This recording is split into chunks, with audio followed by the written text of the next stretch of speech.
흔히들 오늘 우리 시대를 이 긍휼이 없는 냉정함의 시대다, 이런 말들을 많이 하는데요. 이건 예수님이 사시던 그 당시도 마찬가지였던 것 같습니다. 예수님 당시에 이 헬라인들과 로마인들이 얼마나 이 긍휼과 상관없는 그런 것과는 담을 쌓고 살았던 그런 사람들인가 하면은, 이 긍휼 베푸는 거를 이 나약한 사람들이나 하는 짓이라고 그렇게 치부하던 사람들이 이게 헬라인과 로마인들이었다는 겁니다. 그 당시 사회 분위기를 말해주는 그 사례들이 많이 있습니다. 그 박정근 목사님이라는 분이 쓴 책에 보니까요, 그 당시 로마에서 활동하던 어떤 철학자가 이런 말을 했답니다. 긍휼은 영혼의 질병이다.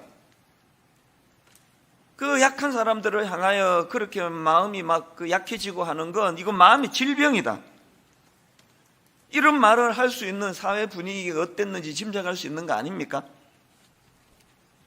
사회 분위기가 이렇다 보니까 우리가 잘 아는 아리스토텔레스조차도 아주 끔찍한 생각을 했더라고요. 아리스토텔레스는 이 노예들을 이 살아있는 연장이라는 식으로 그렇게 표현을 했다는 겁니다. 그러다가 보니까 일반적으로 그 노예라는 건 이제 이 사람의 축에 들어가지를 않는 겁니다. 평생 자기가 부리던 노예가 병들고 늙어서 더 이상 일할 수 없게 되면은 가차없이 연장 쓰다가 이제 이게 무뎌지면은 그냥 가차없이 버리는 거 이 더 이상 쓸모 없어지면은 그 노예를 가차없이 버리는 거예요. 심지어는 그 노예를 부리다가 늙지도 않았는데, 병들지도 않았는데, 아직 젊은데 그 노예에 대하여 좀 실정이 나면은, 그럼 그 노예를 실정이 났다는 이유만으로 원형 경기장에 보내가지고 짐승의 밥이 되는 이런 짓을 저지르는데도 아무런 그 감각이 없던 시대, 이게 바로 예수님이 살던 그 시대라는 겁니다. 여러분 로마에 가면은 콜로세움 대단하다고 이게 감탄하면서 관광객들이 수시간 줄을 서야 안에 입장하는 그런 놀라운 명소지만, 거기가 바로 이런 끔찍한 짓을 저지르던 장소 아닙니까? 이렇게 예수님 당시에 그 이방인이었던 헬라 사람과 유다 사람들이 가졌던 약자에 대한 긍휼 없음, 이게 그런 모습이라면요, 늘 우리는 하나님의 택한 백성이라고 자부하던 유대인들도 다를 바가 하나도 없었습니다. 성경에서 여러분 유대인들이 보여주었던 아주 냉정한 태도 다 아시지 않습니까? 예수님께서 세리와 죄인과 함께하는 약자들과 함께하는 그 모습을 견딜 수 없어가지고 질투를 하고 죽여버려야 되겠다, 이런 어떤 마음의 긍휼 없는 모습을 보여주었던 게 선택한 백성이라고 자부하던 유대인들의 모습 아니겠습니까? 이게 지금 예수님이 사시던 그 당시에, 활동하시던 그 당시의 그 모습인데요. 냉정하게 생각을 해보면은 오늘 우리가 몸담고 있는 이 시대도 정신에 있어서는 크게 다를 바가 없다고 생각합니다. 그리고 유대인들을 욕할 거 없습니다. 오늘 예수 믿는 저희들의 모습을 보면 세상 사람들의 생각하고 크게 차이가 없는 그런 현실이지 않은가, 그런 반성을 해볼 때가 많은데요. 이런 점에서 우리는 오늘 다루게 될 팔복 중에 5번째 항목, 이 7절 말씀을 주목해야 됩니다. 긍휼히 여기는 자는 복이 있나니 그들이 긍휼히 여김을 받을 것이며.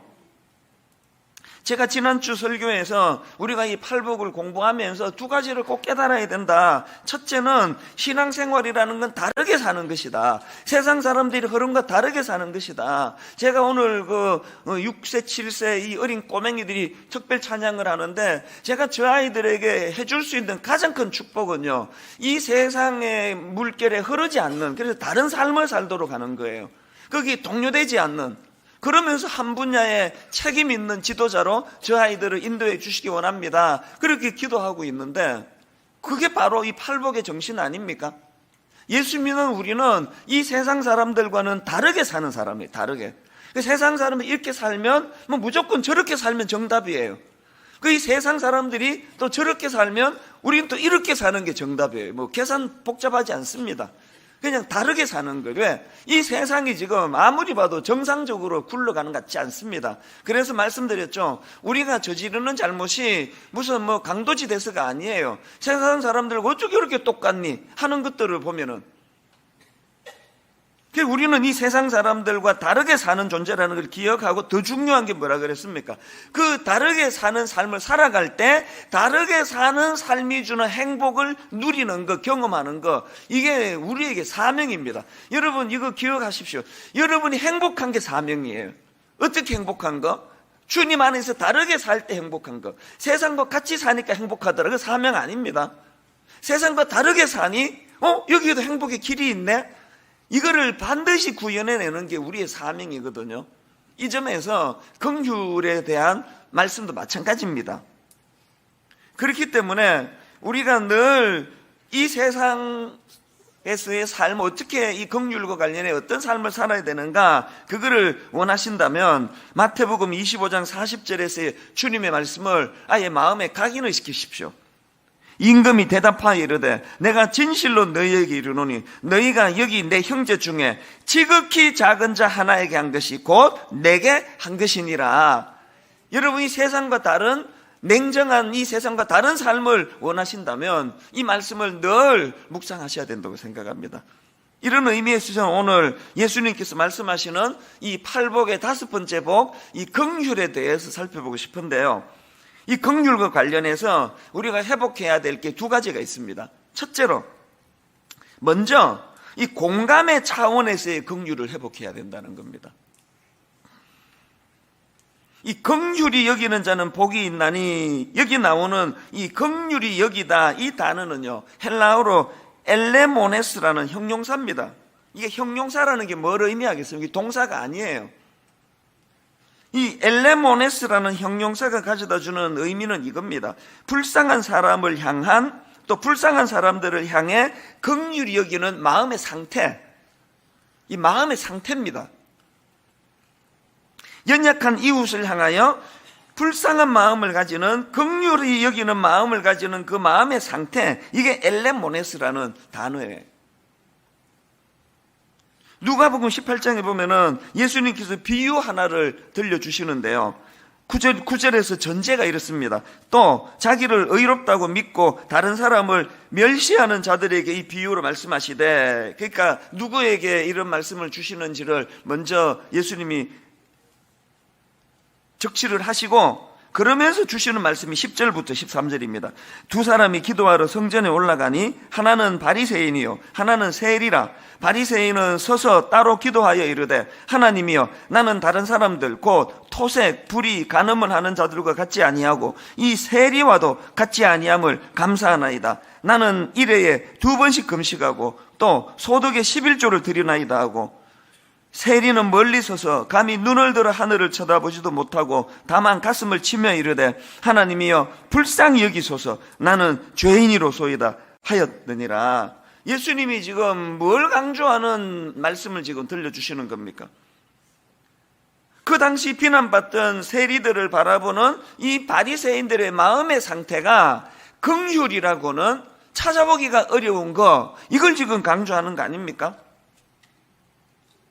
이런 말씀들을 보면서 우리가 긍휼과 관련해서 먼저 회복을 해야 되는 건 연약한 이웃을 향한, 거기에는요 믿음 약한 자까지 포함이 되는 거예요.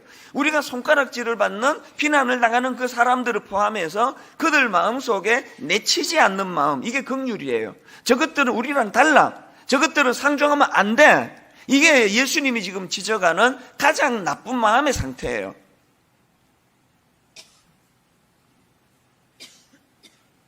주석가 바클레이라는 분이 이 긍휼에 대하여 이렇게 풀이합니다.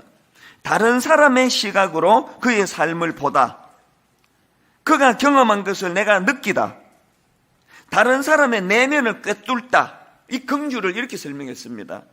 다른 사람의 시각으로 그의 삶을 보는 게 뭡니까? 요즘에 그 종종 심리학자들이 말하는 공감 능력 아닙니까? 공감 능력. 긍휼은 공감 능력에서부터 시작한다는 겁니다. 상대방이 어려운 상태에 빠져 있을 때 내가 가서 도와야지, 그런 마음이 드는 거는 공감할 때, 내가 저런 일을 당할 때 얼마나 어렵겠나. 제가 미국에서 7년간 생활할 때 저는 그 체질이 미국 체질이 아닙니다. 그래서 저는 미국 생활이 뭐 저에게 그렇게 즐겁지 않았는데요. 한 가지 제가 뼛속 깊이 내가 배워야 되겠다는 건 이 미국 사람들의 긍휼의 정신입니다.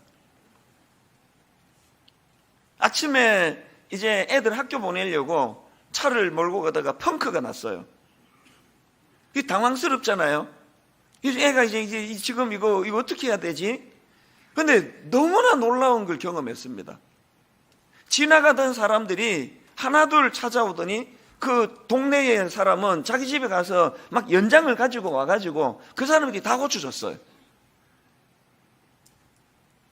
우리나라 사람들이 미국 사람들보다 기본적으로 정이 더 많다고 미국은 개인주의잖아요. 우리는 정문화예요. 공동체 문화예요. 미국 사람들보다 한국 사람들이 원래는 정이 훨씬 많은 민족으로 저는 확신하는데 우리는 그게 잘 안 보입니다. 왜 그렇습니까? 마음에 여유가 없고요, 우선. 그리고 공감 능력이 이 삭막한 시대를 살다 보니까 있었던 공감 능력이 지금 자꾸 사라지는 것 같아요. 공감하지를 못하니까. 그럼 뭐 조금만 누가 어려움을 겪는다 하면은 한두 사람이 오는 게 아니에요. 저도 23살 때 이야기인데요. 자동차 시동이 걸리지 않은데 그 이제 뭐 오래된 차니까 겨울에 자동차 시동이 안 걸리니까 출근하러 내려오던 이웃 사람이 자기 집으로 도로 가가지고 그 배터리 연결하는 그 점프 케이블이라 그러잖아요. 그걸 갖고 와서 자기 차를 저 앞으로 이렇게 대놓고 두 개를 연결시켜서 시동 걸어주고 그렇게 하고 가더라고요. 그런 작은 하나하나가 제 마음속에 얼마나 그리스도인의 삶이 그래서 이 미국이 그냥 막 여러 가지로 많이 변질되고 또 썩은 나라라고 그렇게 생각하지만 뭐 동성애, 온갖 성적인 타락 이걸 막 전 세계에 지금 퍼날르고 있는 게 미국이라서 저는 그 미국이 막 되게 미운데요. 그러나 여전히 남아있는 이런 기본적인 이 기독교 정신, 그 긍휼의 모습이 아직도 살아있는 걸 보면서 이건 우리가 배워야 된다. 이런 일들이 어떻게 가능하다고요? 그 다른 사람의 시각으로 그의 삶을 볼 수 있는 능력, 공감 능력이 있을 때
이 긍휼이 가능한 거라는 겁니다.